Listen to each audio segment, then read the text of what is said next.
Games of the match, and Raducanu tired slightly. She spoke to me about an hour after coming off court, and these were her first reflections on the way she played.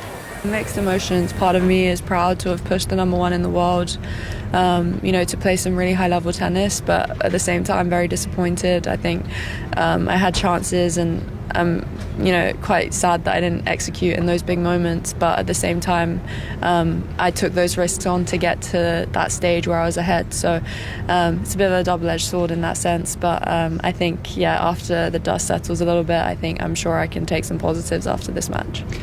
You were 4-1 up in that second set and threatening a double break of serve. What do you think was the difference between the two of you from that point onwards?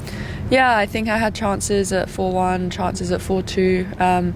I think, knowing that I have like a big serve in the bag would really help in those moments. I think I still need to build some belief on that front.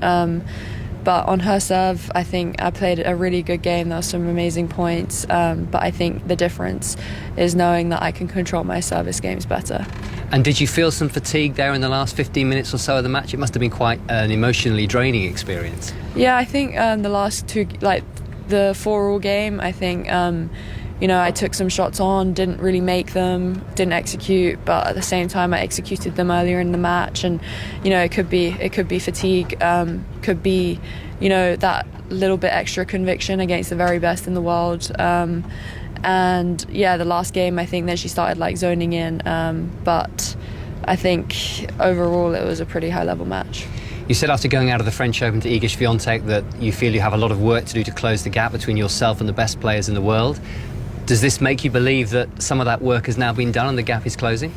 It makes me believe that I'm on the right track, because I think after Paris I was very down and I felt like I was miles away. So to kind of push Arena, really, really tight and close match, it does give me confidence that I'm on the right way, but I know how I feel on the court, and I know there are certain areas of my game that I want to be a lot better, and I think that will make a difference. What did you make of the atmosphere?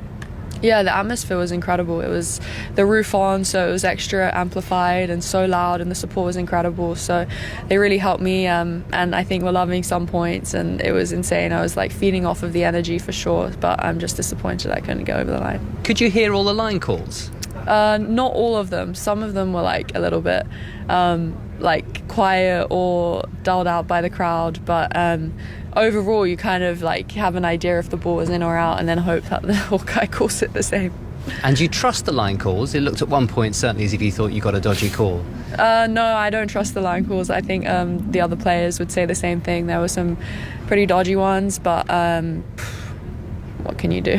And do you think that's particularly the setup here at Wimbledon, or is that a general feeling you have on tour? I think general on tour. I mean, the automatic line calls, yes, we don't have to think about it, but I think at the same time, Hawkeye was way more accurate back in the day when there were lines judges and you could challenge, and it's difficult to deal with, and also a shame that the tradition's kind of been broken with the linesmen here and women. And finally, hopefully you're going to get a little bit of a break now, but I also know that there's probably a large part of you who wants to get back on court. So what's the plan, and where's the coaching situation with Mark Petchey? Yeah, I don't know the plan. I really do want to get on court pretty quick. I think a loss like today, it really motivates you at the same time, but it's really hard to take. It's really painful.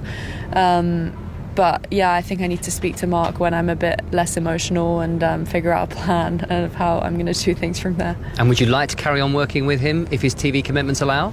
Yeah, it's difficult. It's difficult with his commitments, but he's been a great addition in the last few months for me, and someone that I really believe in. And regardless of how it looks for me from now on, I know he's someone that I'm always going to look to and always going to want to have in my corner. Fascinating interview with Emma Raducanu, which will delve